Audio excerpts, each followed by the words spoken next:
कौई के जंगल में टुनटुनी चिड़िया अपने पति कालू कौए और बूढ़े सास ससुर के साथ रहती थी। कालू हर साल अपने खेत में भिंडी की खेती किया करता था, जिससे उसकी अच्छी आमदनी हो जाती थी। एक दिन वो अपनी लहराती फसल को देखकर बहुत खुश हो रहा था।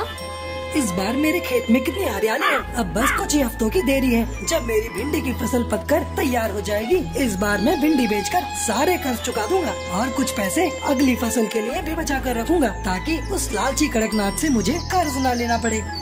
टुनटुनी बहू, भोजन हो गया हो तो ला मेरी बेटी के लिए, वरना ये फिर किसी काम में लग जाएगा।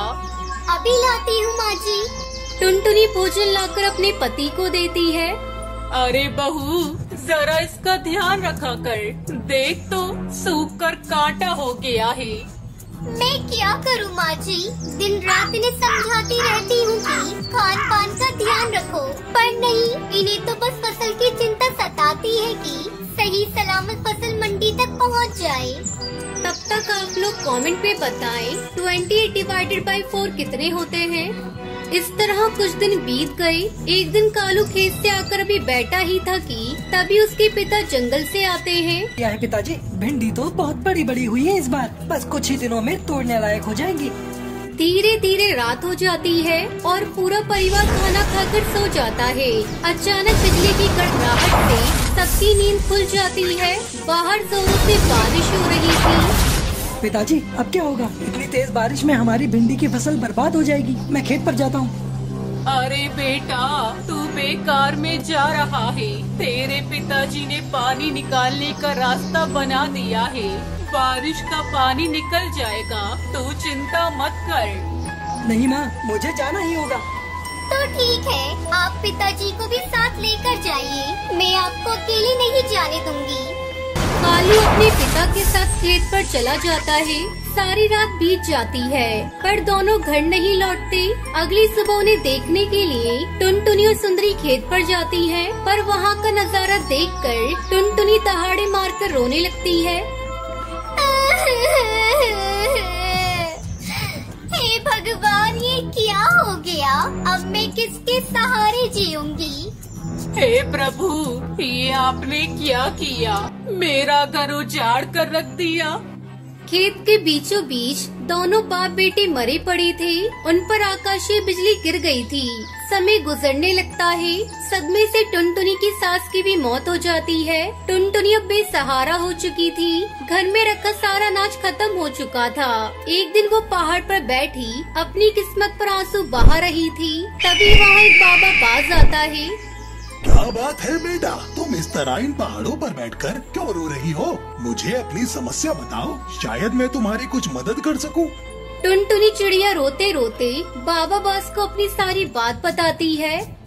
बिटिया, तुम्हारी दुख भरी कहानी सुनकर मुझे बहुत दुख हुआ। ये लो, ये आइसक्रीम के चमत्कारी बीज हैं। इन्हें ले जाकर खेत में बिखेर दो और आइसक्रीम की खेती शुरू करो। भगवान तुम्हारा भला करेगा। इस तरह टुनटुनी चिड़िया अपने दुखों को भुलाकर उस बाबा के द्वारा दी हुई जादू आइसक्रीम के बीज से अपने खेत में आइसक्रीम की खेती करके अपनी जिंदगी खुशी खुशी गुजारने लगती है। कश्मीर के जंगल में टुनटुनी चिड़िया अपने पति कालू कौए के साथ रहती थी। बारिश का मौसम था, जोरों से बारिश हो रही थी। लगातार कई दिनों तक बारिश होती रहती है। सबके खेतों में पानी भर चुका था। एक दिन टुनटुनी चिड़िया अपने पति कालू कौए से कहती है, सुनो जी, मैं सोच रही हूँ बारिश रुक जाए तो इस बार हम लोग अपने खेत में आइसक्रीम की फसल लगा देते हैं। कई सालों के बाद इतनी अच्छी बारिश हुई है। अगर फसल अच्छी हुई तो आधी फसल बेच देंगे और जो पैसे मिलेंगे उससे पक्का घर बना लेंगे। तुम ठीक कह रही हो। हम इस बार अपने खेत में आइसक्रीम की फसल उगाएंगे, लेकिन हम आइसक्रीम के जादुई बीज कहाँ से लाएंगे? तुम उसकी चिंता मत करो, मैं एक भले जादूगर को जानती हूँ। उसने पिछले ही साल मेरी सहेली टूनी चिड़िया को आइसक्रीम के जादुई बीज दिए थे और उसकी उपज बहुत अच्छी हुई थी। हम भी उन्हीं से बीज लेकर आएंगे और फिर बीज के बराबर जादूगर को आइसक्रीम वापस कर देंगे। दोनों पति पत्नी उस जादूगर की गुफा में जाते हैं। क्यों री टुनटुनी, आज इस जादूगर की याद कैसे आ गई? वैसे तो कभी मुझे याद नहीं करती। जरूर मुझसे कोई काम होगा, तभी तू मेरे पास आई है। अब बता, मुझसे क्या काम है? क्या बताऊं भले जादूगर, तुम देख ही रहे हो, इस बार बारिश अच्छी हुई है। हम सोच रहे हैं कि इस बार अपने खेत में आइसक्रीम की फसल उगाएं, लेकिन हमारे पास इसके लिए आइसक्रीम के बीज है ही नहीं। अगर आप मुझे बीज दे देंगे तो आपकी हम पर बहुत बड़ी कृपा होगी। तो ठीक है, लेकिन तू समय पर मेरे बीज के बराबर आइसक्रीम वापस कर देना। ठीक है जादूगर, आप चिंता ना करें। जादूगर टुनटुनी चिड़िया को आइसक्रीम के बीज दे देता है। कालू कौआ और टुनटुनी चिड़िया बीज लेकर वापस घर लौट आते हैं। फिर अगले दिन टुनटुनी चिड़िया अपनी बेटी पिंकी के साथ खेत में बीज को बिखेर देती है। इस तरह कई दिन गुजर जाते हैं। एक दिन टुनटुनी चिड़िया कालू कौए को खेत में भेजती है। कई दिन हो गए खेत में बीज डाले, जाओ एक बार जाकर देख लो कहीं बीज सूख तो नहीं गए। अगर बीज सूख रहे होंगे तो सिंचाई कर देना। कालू कौआ अपने खेत पर जाता है। वो देखता है सचमुच में सारे बीज सूख रहे थे। अरे ये क्या, ये बीज तो सूख रहे हैं, इससे तो सारी फसल ही खराब हो जाएगी। मुझे कैसे भी करके अपनी फसल की सिंचाई करनी होगी। ऐसा सोचकर कालू कौआ मुखिया के पास जाता है। मुखिया जी, मेरी आइसक्रीम की फसल सूख रही है, अगर आप मुझे पंप दे देते तो मैं अपने खेतों की सिंचाई कर देता। मुखिया कालू कौए को पंप नहीं देता। अबे चल भाग यहाँ से, मैं तुझे अपना पंप नहीं दे सकता। मुझे भी अपने खेत की सिंचाई करनी है। कालू दुखी होकर अपने खेत पर वापस लौट आता है और किसी तरह पास वाली नदी से पानी लाकर अपने खेत की सिंचाई करता है। कुछ ही दिनों में कालू के खेत में आइसक्रीम की फसल लहराने लगती है। जब ये खबर मुखिया के पास पहुंचती है तो वो जल भुन जाता है और किसी तरह से आइसक्रीम की फसल को बर्बाद करने के लिए योजना बनाने लगता है। उधर टुनटुनी चिड़िया और कालू कौआ भी अपनी फसल पक जाने पर काटने की तैयारी करने लगते हैं। कालू जी, अब अपनी फसल पक चुकी है और इसमें से आइसक्रीम भी निकल आई है। अब इसे हम लोग बाजार में बेच देते हैं। फिर दोनों जल्दी जल्दी अपनी आइसक्रीम को इकट्ठा करते हैं और उसे अपने घर लेकर आते हैं। चलो जी, आखिरकार हमारी आइसक्रीम की फसल कट गई है। अब कल जाकर हम लोगों को जादू करके उनके बीज के बराबर का फसल वापस कर देना होगा। फिर आराम से आइसक्रीम को बाजार में ले जाकर बेच देंगे। अब तुम जाकर जल्दी से मुँह हाथ धो लो, मैं तुम्हारे लिए भोजन परोसती हूँ।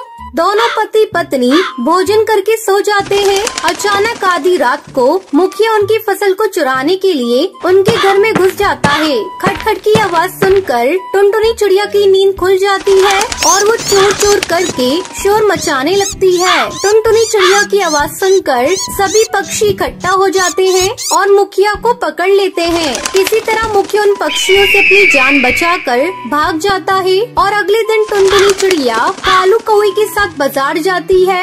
आइसक्रीम ले लो, रंग बिरंगी आइसक्रीम। खट्टी मीठी आइसक्रीम ले लो, लाल पीली नीली आइसक्रीम ले लो।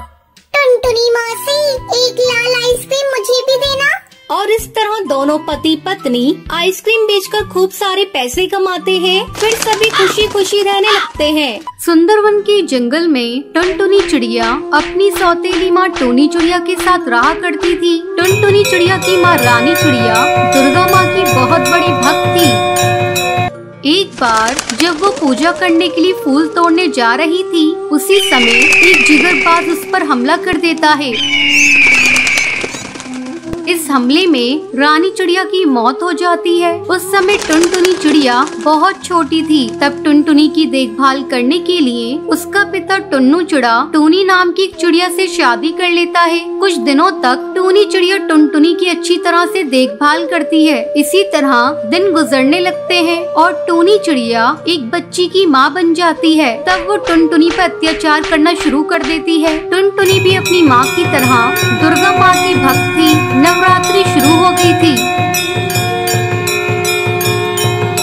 टुनटुनी सुबह सुबह तालाब पर नहाने के लिए जा रही थी। तभी टुनटुनी को टूनी चिड़िया जाते हुए देखती है और कहती है, अरे ओ दुर्गा माँ की भक्तन, ये सुबह सुबह कहाँ जा रही है? माँ, नवरात्रि शुरू हो गई है और मैं दुर्गा माँ के लिए फूल लेने जा रही हूँ। ज्यादा देर करूँगी तो फूल नहीं मिलेंगे और आते समय तालाब पर नहाती भी आऊंगी। तुझे कहीं नहीं जाना, चल चल घर जल्दी से। पहले घर का काम खत्म कर फिर चली जाना। टुनटुनी सर झुकाकर काम करने लगती है। वो जल्दी जल्दी काम खत्म करना चाह रही थी और मन ही मन दुर्गा माँ से प्रार्थना कर रही थी। हे दुर्गा माँ, आप मुझे इतनी शक्ति दीजिए कि मैं जल्दी से सारा काम खत्म कर लूँ और आपकी पूजा शांति से करूँ। टुनटुनी जल्दी जल्दी घर का सारा काम खत्म करती है और तालाब पर जाती है। नहाने के बाद टुनटुनी फूल तोड़ने जाती है, लेकिन उसे फूल कहीं नहीं दिखता। सारे पक्षी फूल को तोड़ चुके थे। फूल न मिलने के कारण टुनटुनी रोने लगती है।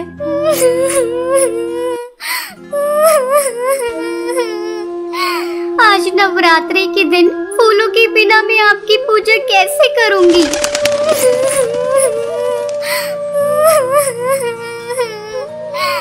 वो रोए जा रही थी। तभी रानू तोती वहाँ से गुजरती है। वो उस समय पूजा करने के लिए जा रही थी। जब उसने टुनटुनी चिड़िया को रोता देखा तो वो उससे पूछती है, तू यहाँ बैठकर क्यों रो रही है? कि आज तुम्हारी माँ ने फिर से मारा है?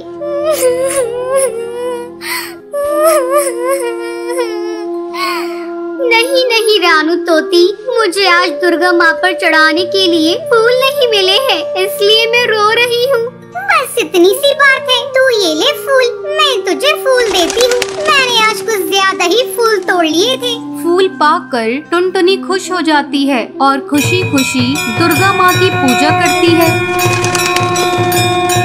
अगले दिन अपनी माँ के उठने से पहले ही टुनटुनी घर का सारा काम कर देती है। तभी टूनी की बेटी रोने लगती है। अपनी बेटी को रोता देखकर टूनी चिड़िया टुनटुनी पर चिल्लाने लगती है, अरे ओ करमजली, सुबह सुबह तू क्या कर रही है? कमबख्त, चैन से सोने भी नहीं देती। अगर तू आज दुर्गा माँ की पूजा करने गई तो मैं तेरे पंख तोड़ दूंगी। अपनी माँ की ये बातें सुनकर टुनटुनी सहम जाती है और अपनी माँ से कहती है, माँ, अब मैं बिल्कुल आवाज नहीं करूँगी, तुम आराम से सो जाओ। तभी टुनटुनी के हाथ से एक प्लेट छूटकर जमीन पर गिर जाती है। प्लेट के गिरने की आवाज सुनकर टूनी गुस्से में टुनटुनी को मारने के लिए आती है। करमजली, कुल लक्षणी, आज मैं तेरे पंख तोड़ दूंगी। देखती हूँ आज तुझे बचाने कौन आता है। टूनी टुनटुनी को बुरी तरह पीटने लगती है। पीटते पीटते टूनी चिल्लाने लगती है, अरे ये क्या हो गया? मुझे दिखाई क्यों नहीं दे रहा? मेरी आंखें जल रही हैं। अभी तो मुझे सब कुछ दिखाई दे रहा था, मैं अंधी कैसे हो गई? अपनी सौतेली माँ की ये बातें सुनकर टुनटुनी समझ जाती है उसकी सौतेली माँ को उसकी करनी का फल दुर्गा माँ ने दे दिया है।